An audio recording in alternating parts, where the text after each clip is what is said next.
Here we are at the webinar, Making Every Website Visit Count, your cost-effective website revamp. My name is Marissa. And for those of you who don't know me, I am the Director of Client Success here at Fingo. So my role is to ensure that the services and products that we offer you and our clients, meet your needs and help to boost your business, your commercial success, and of course, your brand visibility. I've got about 20 years of experience in project management, information management, and marketing, which does give away my age just a little bit. Thanks, Marissa.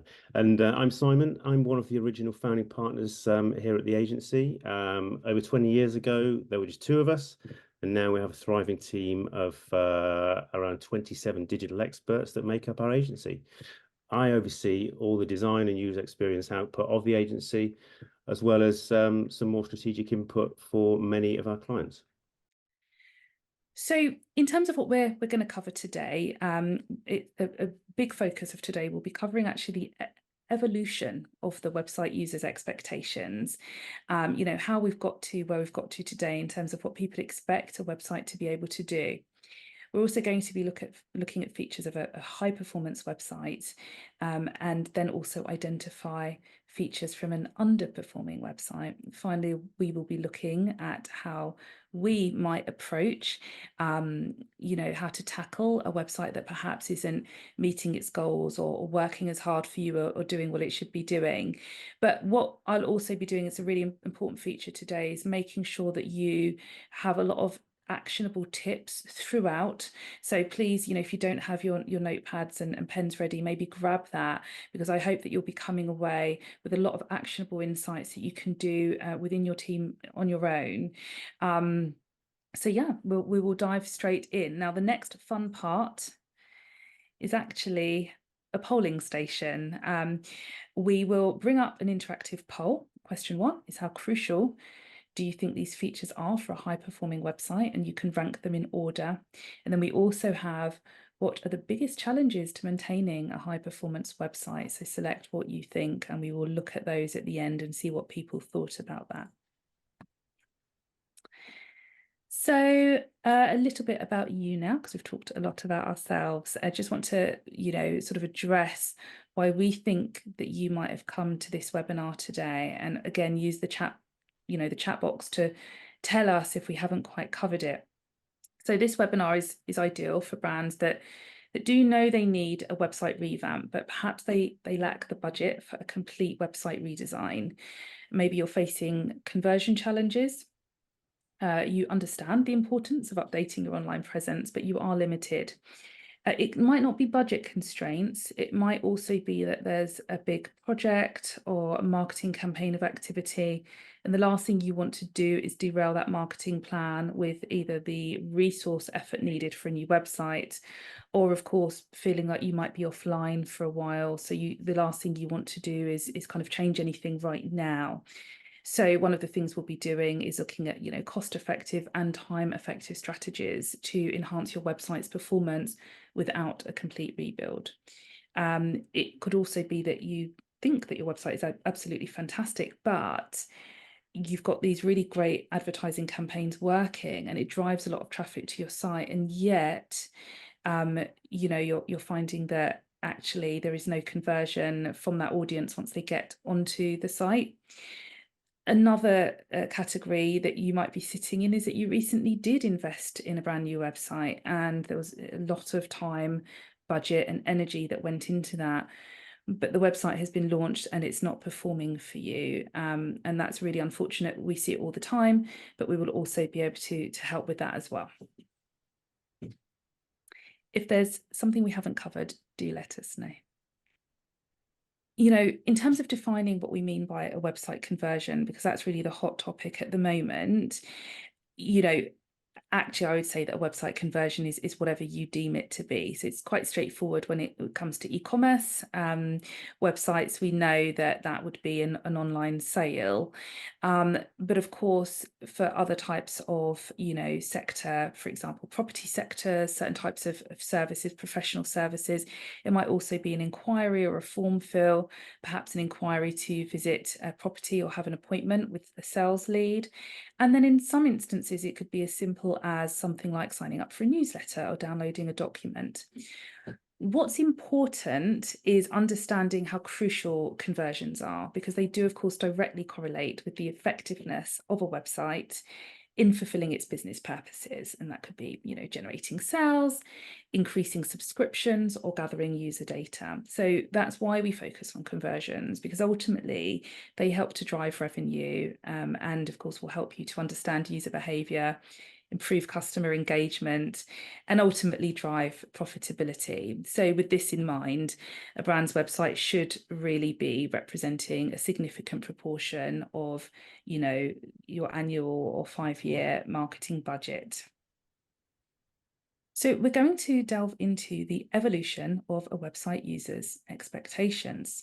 And we're going to take you way back into a time machine. And here is an image from 1942, and it was one of the first computers ever. And they actually used female mathematicians, specifically female they were recruiting at the time, who would act as human programmers, and almost like human computers and calculators. And then they would do all of the coding on behalf of the machine, and then use these wires to help sort of work out if their calculations were true.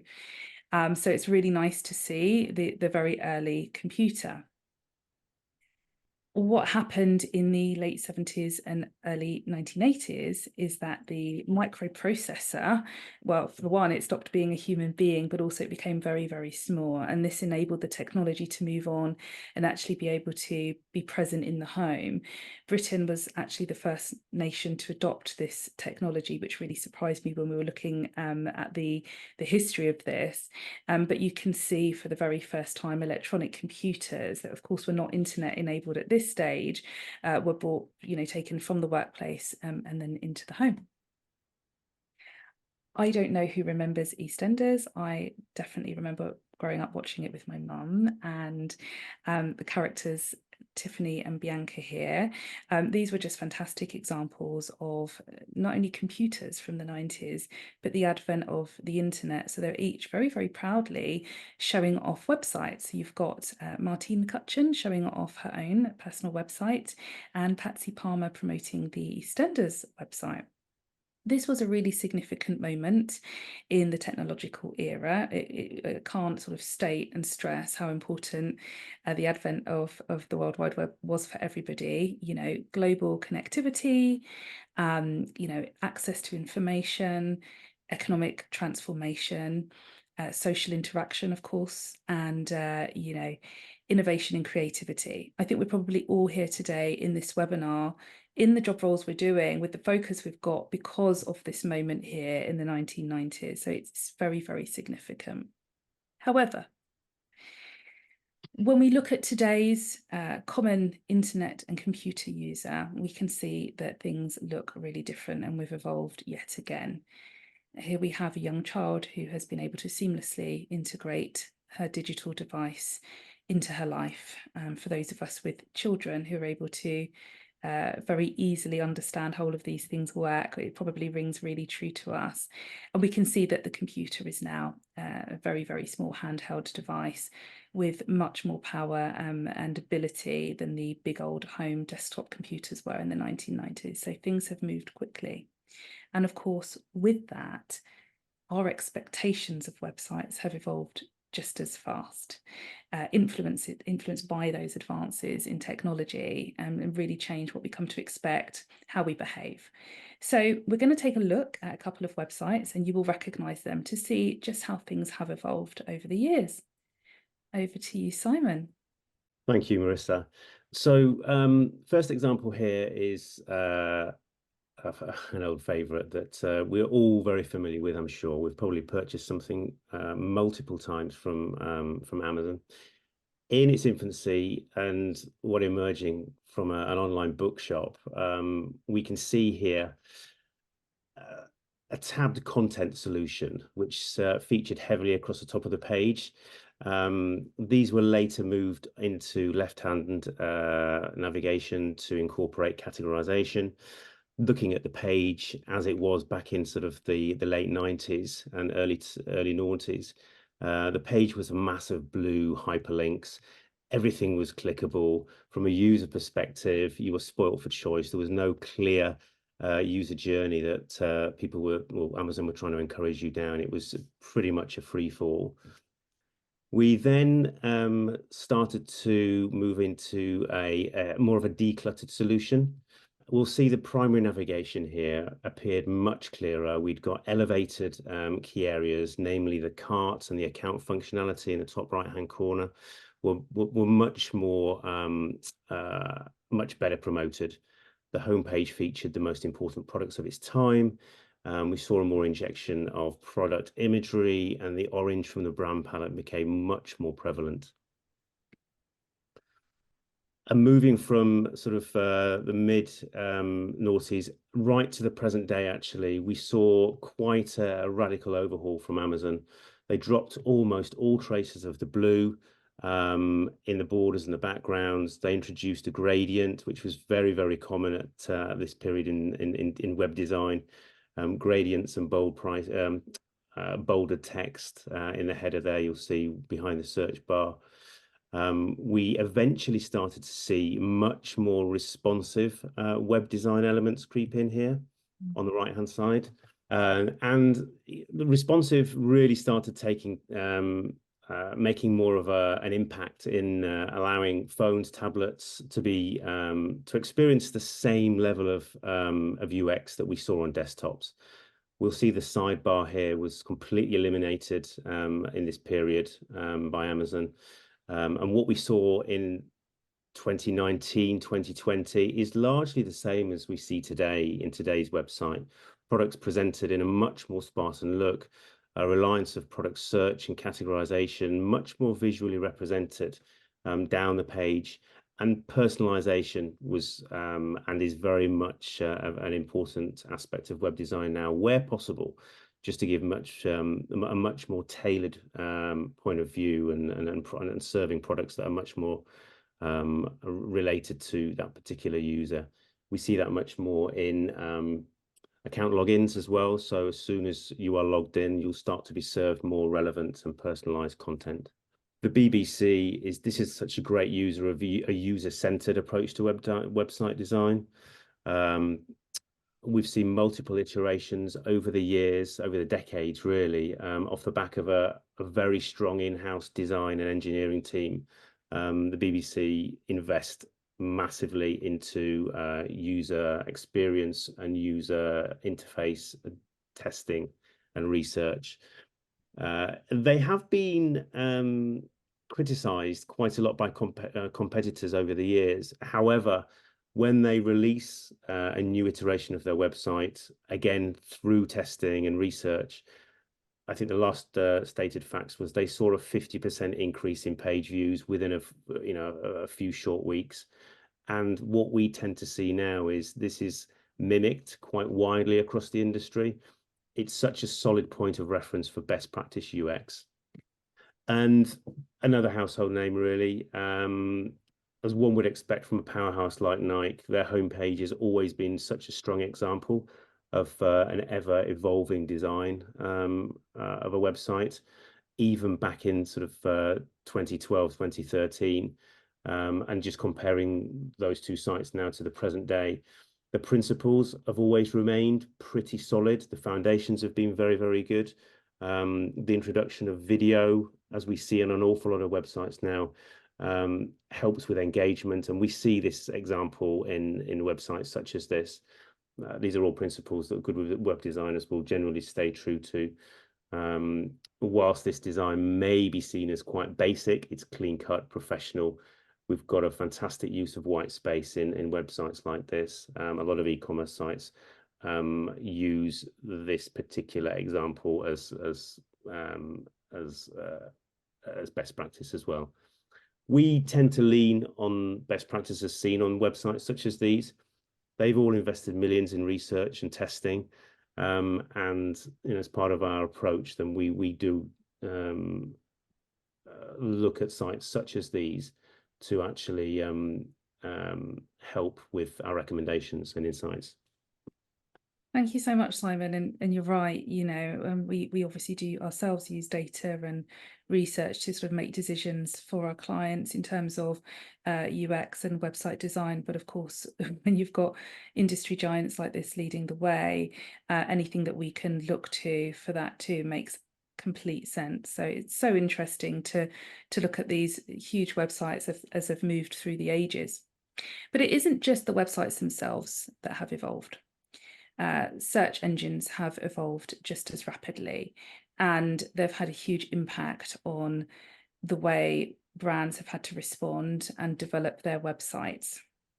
Here is a very early view of Google, and it's from 1998, and you can see that the design overall hasn't changed a great deal. However, its power and capabilities really have, and it has become a formidable power, really being able to make or break a brand's visibility to its ideal target audience on that search engine based on how they've responded to what Google has demanded of them. And we're going to look at that in a bit more detail. You can see here that the evolution of Google between 2013 and 2019 had some really major additions and updates. There are lots of small algorithm updates as well, but these were the big ones. And their impact on SEO and website performance was pretty huge. The 2013 Hummingbird improved the understanding of search intent and context. 2014, we had Pigeon, which enhanced local search relevance. 2015, so the Panda 4.2 prioritized high quality content, with 2015 bringing in Brian to introduce machine learning for better query interpretation. Penguin 4.0 targeted real-time spam prevention. 2017's Fred penalized low-quality ad-heavy sites. In 2018, mobile speed made speed a ranking factor.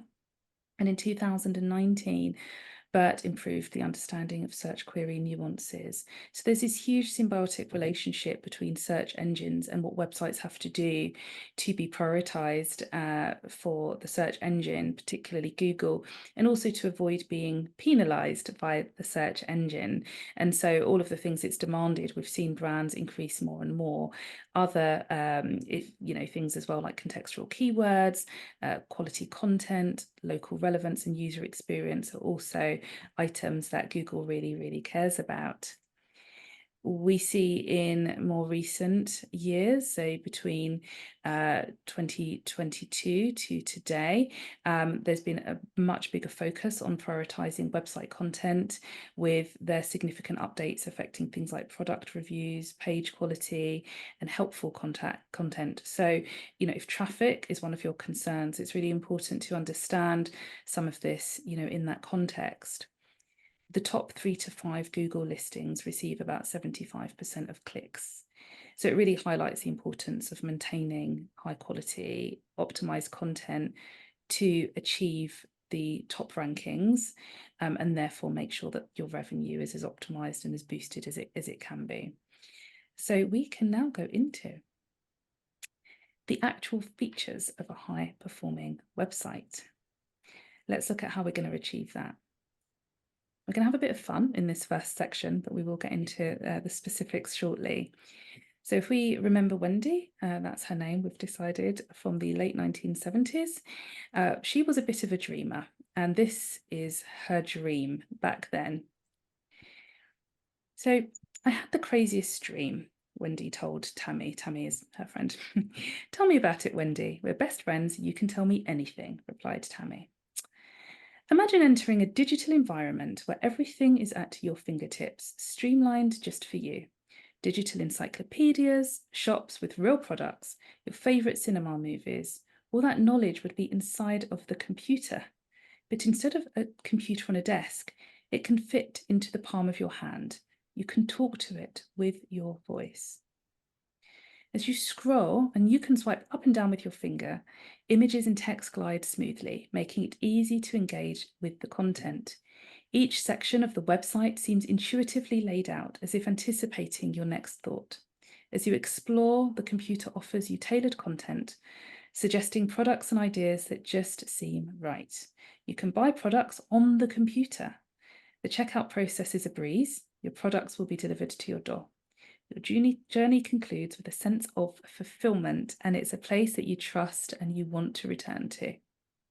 Oh, Wendy, you and your moonshot dreams, Tammy replied in disbelief.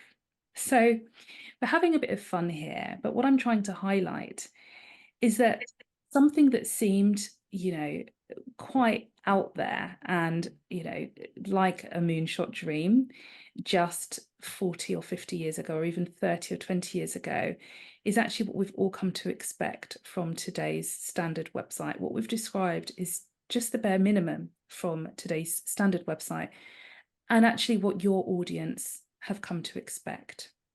A high performance website goes beyond aesthetics.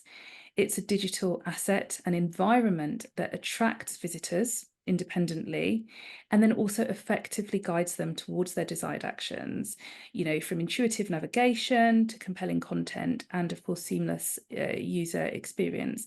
So every element is meticulously designed to drive those conversions, boosting user satisfaction and contributing to really, really high engagement rates.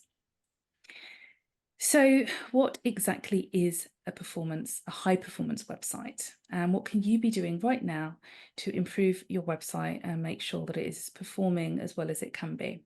We're going to break down those different elements and then pull them together towards the end of this section. So get your notebooks and pens ready.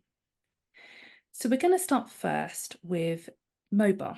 We now expect that mobile first design is really, really critical when it comes to developing your website. And don't panic if that's not the way you approach your existing website, because there are still interventions that you can do now. But the focus on responsive design, fast loading times, and mobile friendly navigation is really, really important, because the bulk of your users, the majority of them, even if you're in a B2B environment, will be using their mobiles to view your website. So what you could be doing. So let's think about responsive design. You can think about, creating a flexible design that automatically adjusts to different screen sizes and orientations. I would say that you can be obviously testing lots of your landing pages from the mobile view and making adjustments based on that, and prioritize that over your desktop view. Loading times, optimize images and minimize your code where possible to improve the loading speed on mobile devices. Think about that mobile-friendly navigation. Try where possible to simplify the navigation so that it's really easy for people just to click on the buttons, with their fingers and get to where they need to go. Optimizing forms is a real quick win that you can do right now. Try to streamline any form fields so it's easy for people to type in with their fingers, because of course we're not using keyboards anywhere near as much anymore when we're interacting with the websites. So, help to facilitate the data entry using the touchscreen wherever you can. And then think about location-based optimization. If this is something that gets a bit tricky and you don't have in-house developers, reach out to us, we can help you with that. But thinking about, geolocation and device sensors to provide that personalized experience where possible for mobile users. So mobile first is definitely step one for you. So let's think a little bit about content optimization as well. It's really important that you optimize your content. First, you need to understand your audience. So we imagine that you've probably got already lots of sort of audience understanding, analysis that you've already done as a brand. So they need to be at the center of your copy rather than thinking more about the brand. Think more about the audience itself and what they want to hear about. Where possible, incorporate visuals, and you really must focus on your SEO. So, if you haven't already, conduct audience research, understand your target audience needs. It doesn't have to be that you have to hire a market researcher and undertake really expensive workshops. It could just be that you've got some old personas somewhere in somebody's, marketing filing cabinet. Dust them off, get them out, refresh them, and then put them at the heart of your storytelling on your website. Make sure you're addressing their pain points as well. Try where possible to use compelling copywriting, very persuasive language, storytelling techniques, and captivate the readers and try to drive action with that copywriting.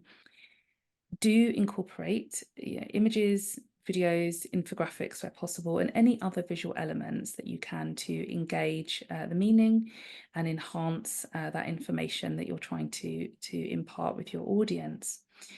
SEO optimization is absolutely key. We really want your website to be working proactively as almost its own mini marketing machine, and there's no reason why it shouldn't do that.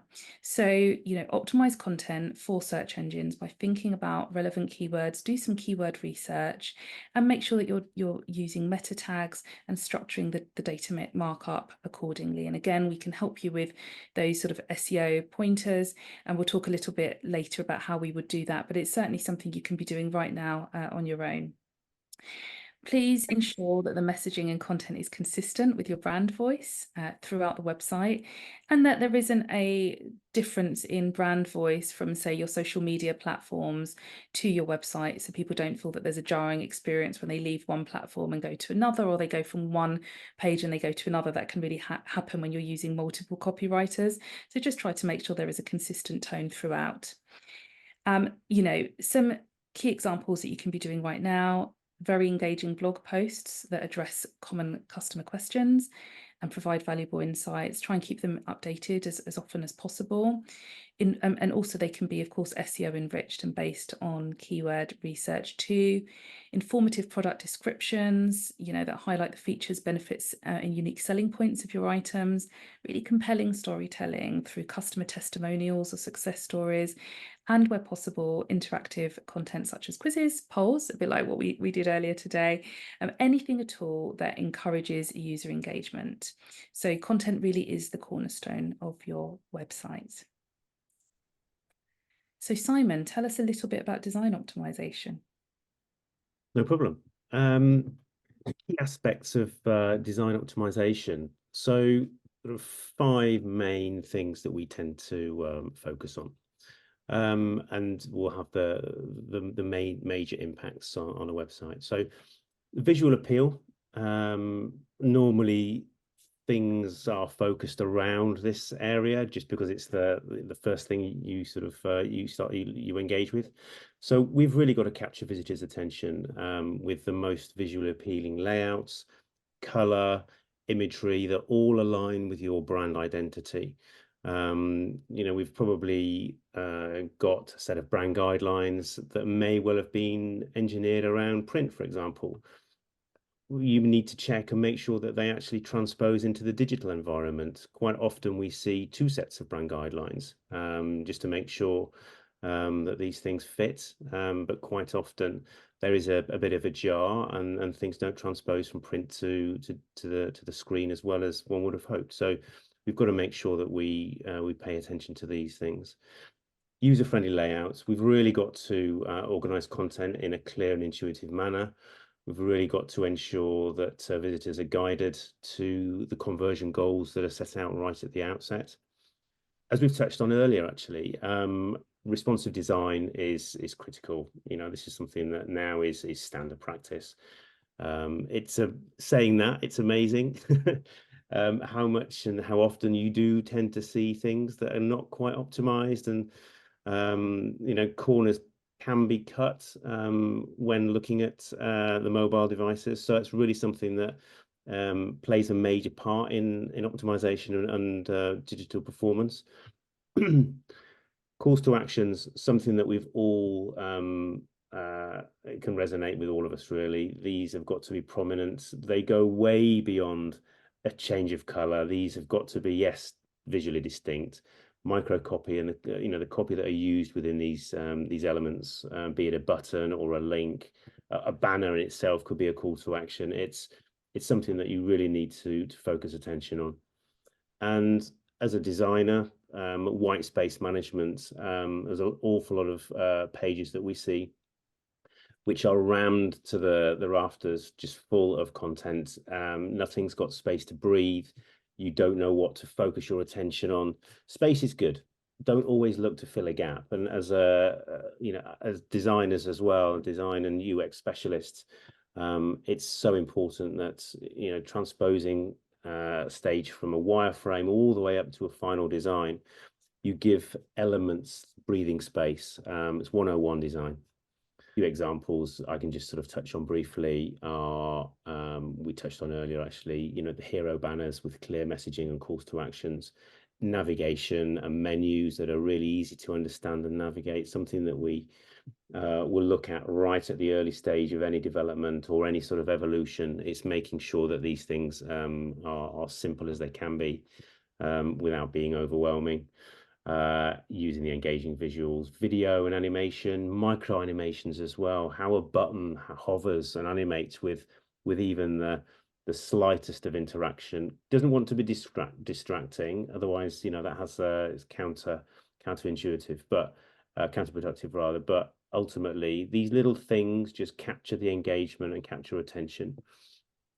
A website design, it shapes the user experience and influences behavior. You've really got to focus and ensure that a design remains pleasing, functional, and is aligned with your brand identity. And this goes all the way from color schemes to layouts to calls to actions. We look at all those elements as part of any evolution to maximize all aspects of conversion. Thanks so much, Simon. That's incredibly helpful, and I can see a lot of those tips and ideas are, again, things that people can take into their own hands. Brands and their teams can do that today. Particularly white space management, it's quite easy to maybe think about some additional pages so we can chop up content and move it around the site, creating much more space on the pages. Can you tell us a little bit about navigation optimization? We've got menu simplification, really. Again, we touched on this as part of the visual appeal. Navigation is certainly one of the most important things to consider. Keeping menus clear, concise, easy to understand, really acting as they're wayfinders ultimately. We don't want to make users work hard to find information. We put yourselves and ourselves as designers and developers in the client's shoes. We talked about customer-centered design. This is what we live by it. We've got to really sort of be the customer and be the user.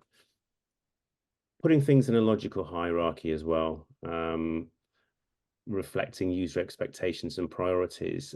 This is often done quite in early stages through card sorting exercises, prioritizing content, grouping content as well.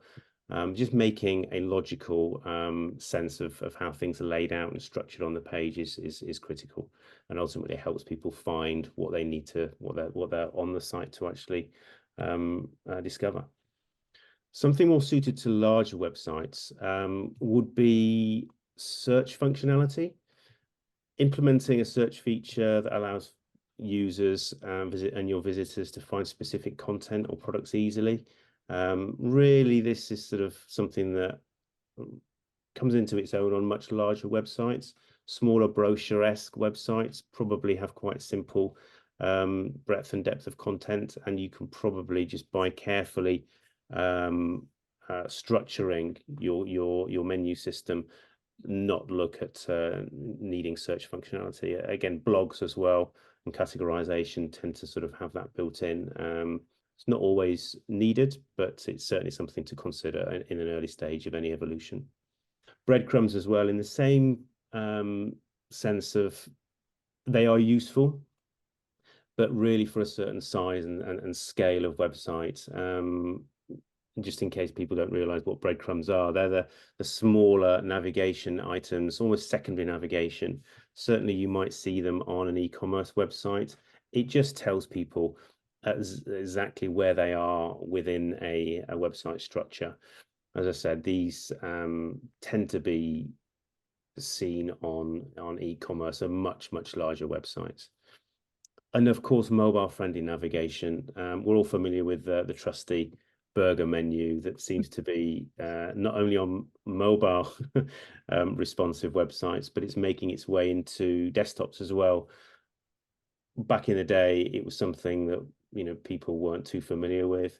A lot of questions and blog articles were written about should they appear on desktops. Now it's quite common to see these things appear on desktop devices. They're commonplace. People know what they are. So those three lines are quite useful now. And one thing to be mindful of is, as Marissa touched on earlier, it's quite easy to fall into the trap of aesthetics on mobile menus, and some of the touch points on things like this are quite small. Unless you've got an enormous handset, an iPhone Max or something, where they're mini tablets. You really have to be mindful of the size that you actually afford to some of these elements in menus. Any frustration, anything, mishits, it's a cause for people just to sort of get fed up and leave. So, that's something that we definitely want to avoid at all costs. So we'll have a little look at the call to action optimization, because again, there is so much that you can be doing right now, changes that you can be making to something that seems quite small, but we've noticed in our own sort of UX projects for clients that when we've made very small, subtle changes to their call to actions, we've had huge results. You'd be surprised actually that the amount of conversions can be boosted just from sort of the change of the positioning of a button or the color. So from a clarity perspective, just really make sure that you're clearly communicating what the desired action is, and more importantly, its benefits to the user in concise and compelling language. Make sure that your call to actions stand out very visually, either with contrasting colours or prominent placement. Make sure that the size is appropriate, especially in mobile. Again, that's getting overlooked. So really use a mobile first approach when you're looking at optimizing your call to actions. Relevancy, we have sometimes seen a misalignment between what the call to actions are saying, but then the context of the content or the page. So make sure that we're using, we're guiding users towards the next logical step in that journey. And I would advise you to, go through your websites with a fine-tooth comb and look at every single call to action and think about how we can optimize those. And if they're really making sense, don't underestimate the power of microcopy. Where possible, create a sense of urgency or scarcity to motivate your customers to act quickly. I don't know, limited time offers or countdown timers.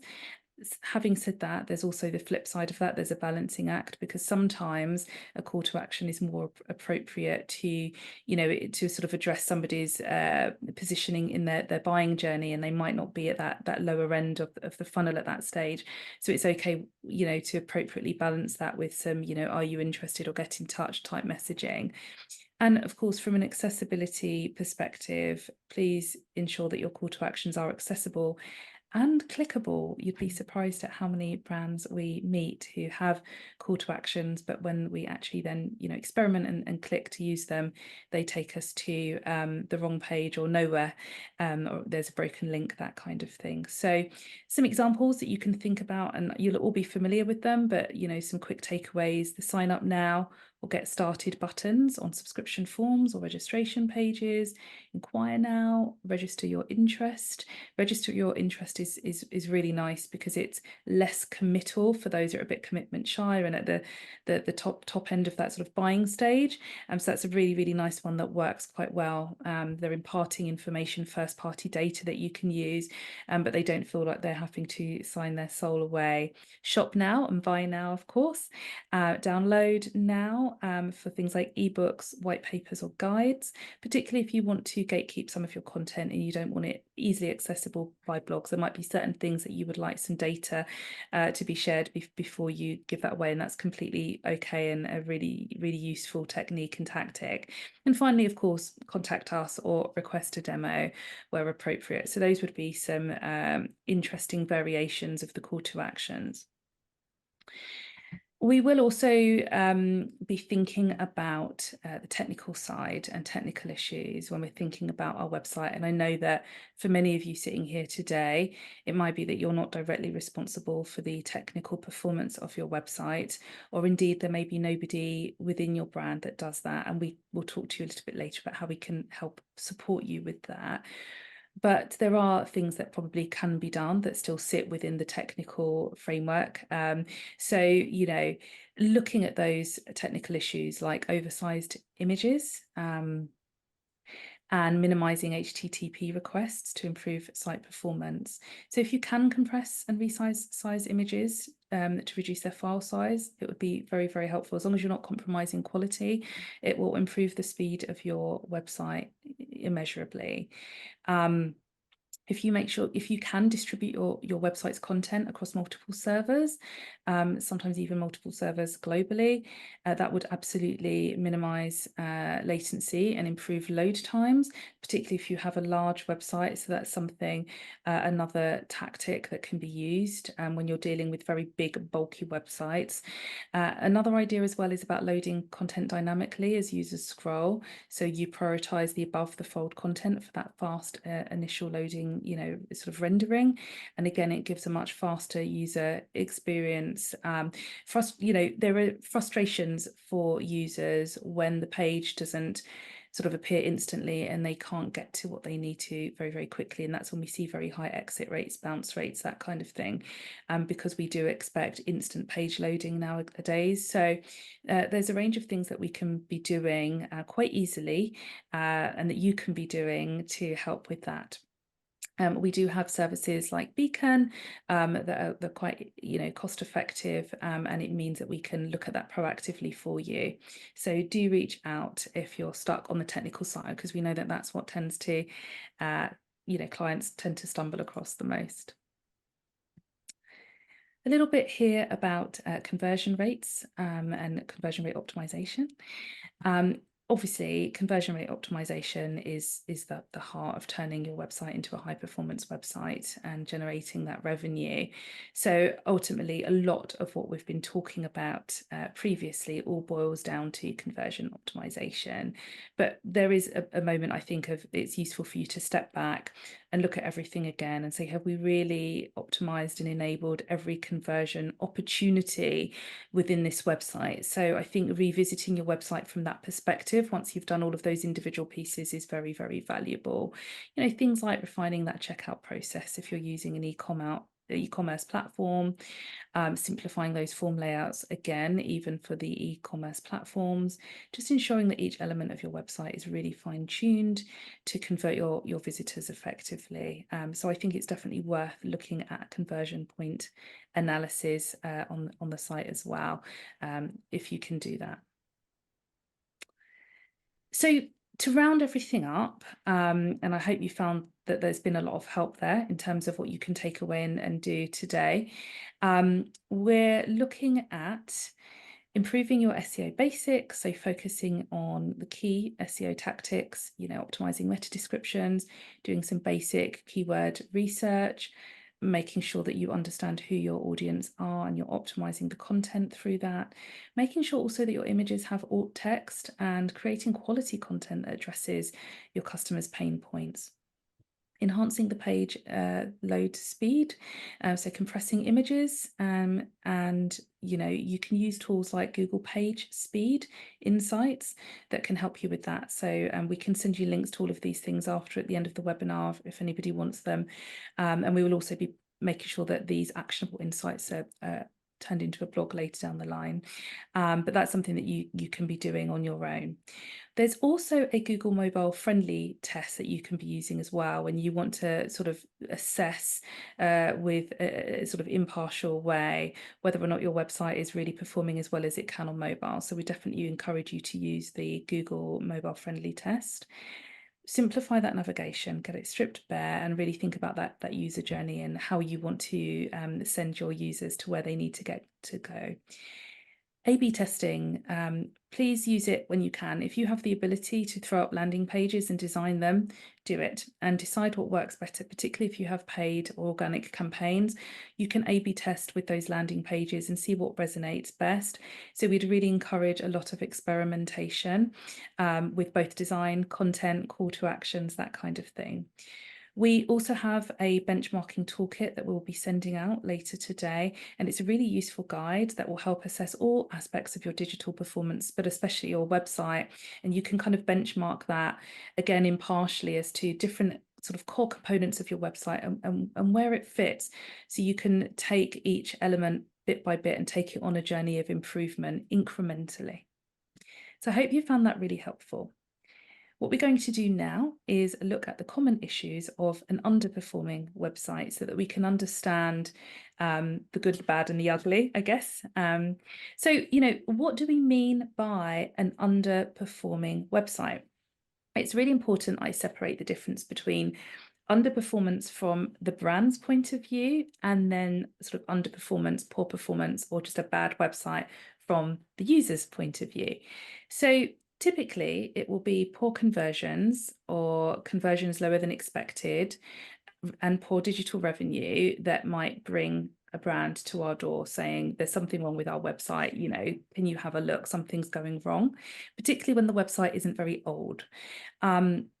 But what we find is that when we sort of scratch below the surface, we find that actually there's probably been things that have been irritating their customers and their audiences for a long time that have led up to this decline in visitors, conversion rates, and engagement rates.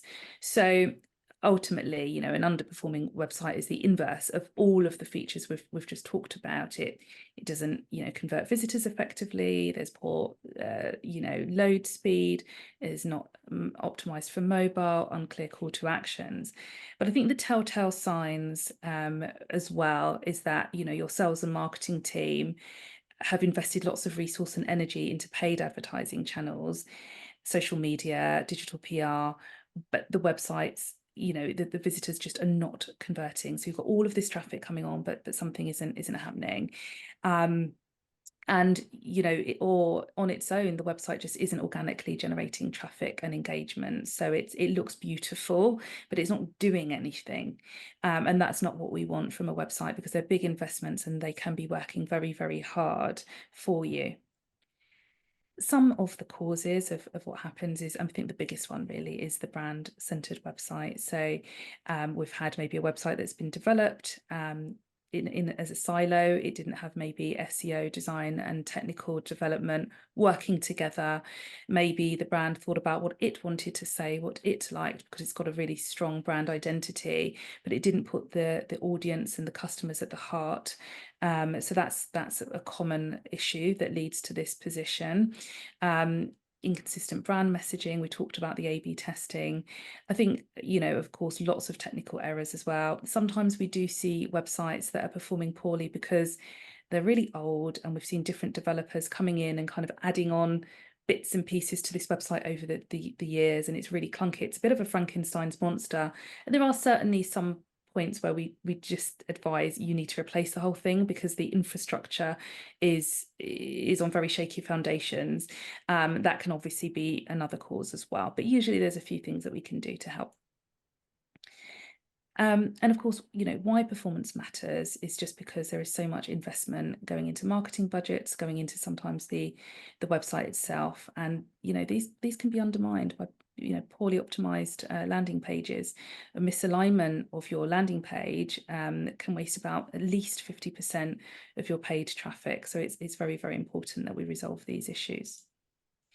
We do have just a couple of examples of some underperforming websites from some very, very big brands.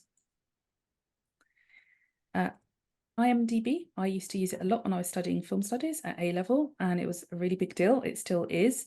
But by 2022, I think because it just got so big, I started to struggle to use it effectively.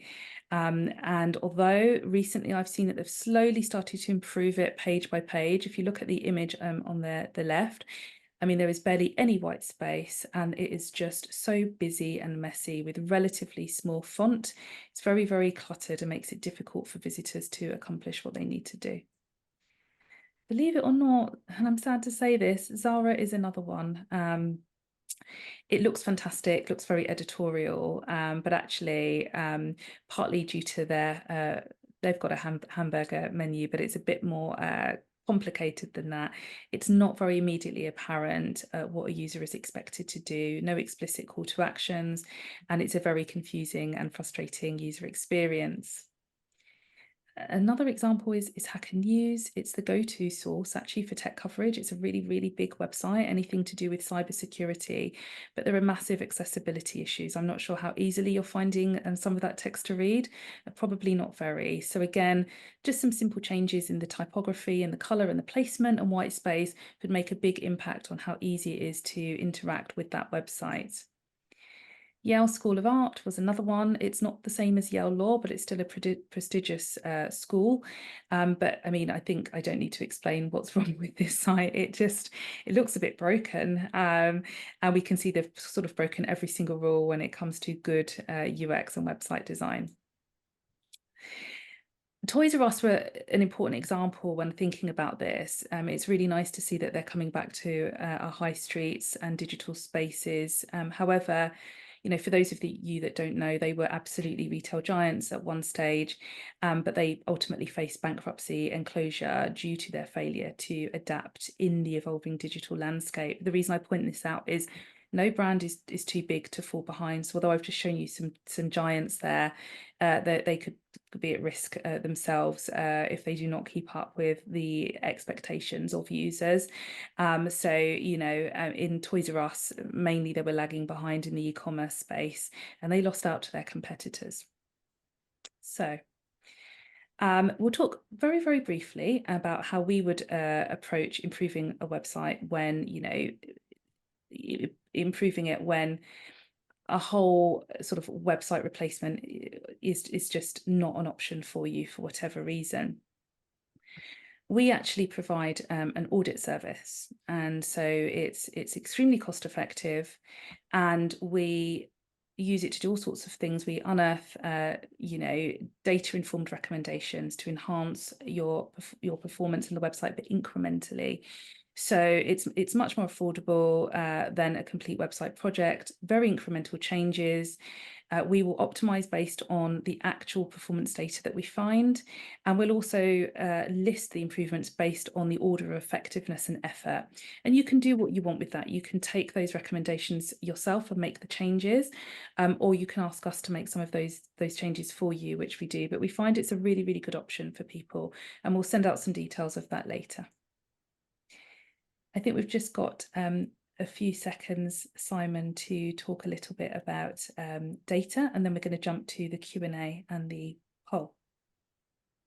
Sure, absolutely. So this slide is just showing us typically the format of an audit. Now, Google Analytics has been an absolute game changer, especially since the rollout of GA4. What it's doing is it's allowing us to dive a little bit deeper and understand your website, its data, how it's used. It's uncovering actionable insights that drive better user experiences. So with GA, our audits are not just insightful, they're transformative. They give us a real insight into how things can be improved.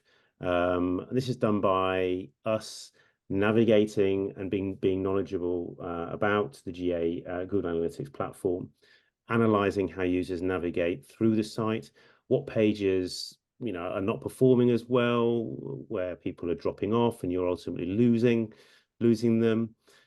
We pinpoint areas for improvement. That's ultimately what we're trying to do here, is look at how and where and how easy it might be to actually slowly chip away and make some incremental improvements. ultimately, enhancing overall user experience, and improving conversion potential. All the recommendations that are forthcoming as part of this audit and this report ultimately are graded in terms of effort and impact. There may be some really quick things that we can do with the right team in place. Either you can do them yourselves if you've got the team, or we could look at supporting you. But ultimately, some of these things are, hours, minutes, dare I say it, in terms of being able to make a change. Some may well be more involved, need a little bit more of a workshop environment, a bit more discussion, multi-team sort of involvement. But ultimately, it's all to do with finding the potentially the low-hanging fruit, and then moving on to larger scale recommendations and implementations. Sometimes you just need to bite the bullet, and the scope of work might be too big to actually handle, and you might need to just look at something a bit more drastic. But ultimately, we try and find these smaller things that we can make improvements with. That's really helpful. Now, we are about to run out of time, so I'm going to quickly move over to the poll results and our Q&A, but we will be sending all of this out by email. So I will move us on, poll results and Q&A. So Ginny, how did we get on with our poll? Yeah, so the poll gave some interesting answers. So for the first question, fast loading times, mobile responsiveness, user-friendly navigation, and effective calls to action were all marked as crucial, which is obviously correct. However, the high quality engaging content had a bit of a mixed answer. A few people marked it as crucial, but some marked it as somewhat important, and a few marked it as nice to haves. Which is interesting. I wonder if today's content might have changed some people's views about how they would prioritize that. And then from the second question, the top three most important challenges are ensuring content is engaging and drives conversions, keeping up with SEO and algorithm changes, and budget constraints for ongoing optimization. Very interesting. Now, do we have any questions in the chat box? Yes, we had a question from Sarah. What are the best strategies for optimizing our website to showcase large-scale projects and property listings effectively? Shall I answer that, Simon, or would you like to? Well, Interesting. my take on it would be my take on it would be, I think any sort of property or development based websites. So from experience, we do quite a bit of this, incorporating high quality image galleries and video tours. Video is massive now. I think something that we saw emerge during sort of COVID actually was virtual tours. People weren't able to get into a property and view it for obvious reasons, but the developers and the agents were still keen to actually show off the product. That was a great solution, and we actually did quite a bit of integration with third-party tour software as well. So that's still around. That's not going away. I think that proved its worth during those times. Making sure designs are responsive as well. This sector, people are always on the go looking for content and properties. So the responsive argument, well, there is no argument. You must do it. Image optimization as well, ensuring fast loading speeds. If you have to hang around, people are just going to move on.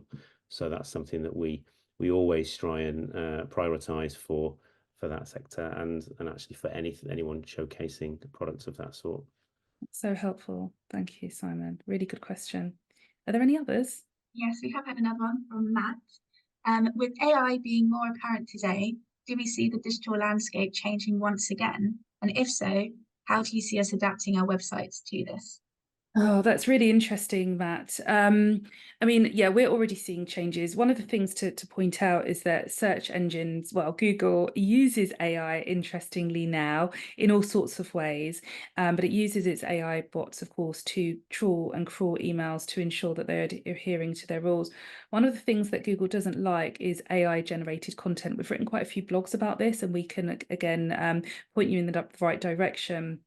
But I would say for now, your use of AI to create content, that's both, you know, imagery, video, and written content, be very, very careful with it.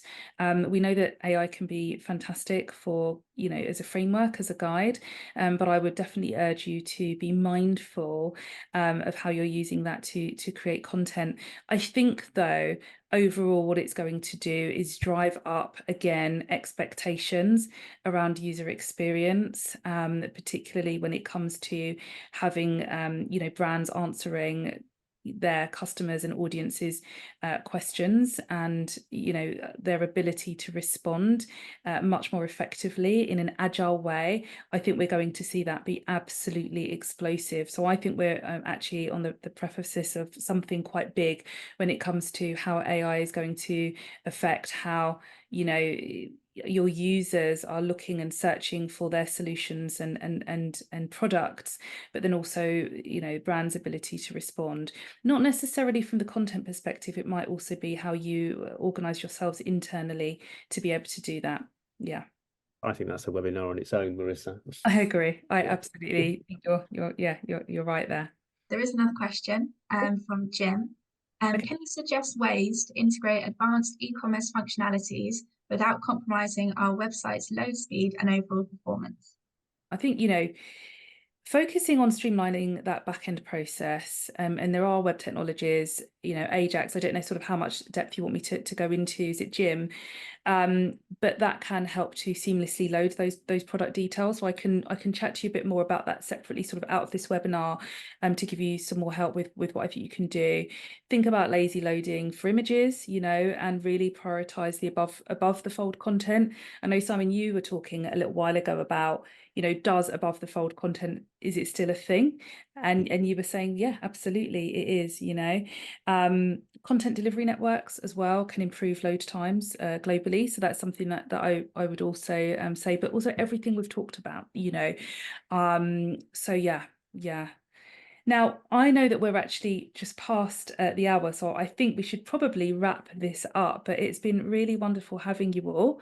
I will just bring up our email address. It's hello@fingo.co.uk. If you need any help at all with your websites or have any other questions, please, you know, give us a shout, and we will be really, really happy to step in and help. And we will be sending you emails with all of the information you need that we spoke about today. So thank you, everybody. It was lovely to see you all. Thank you, guys.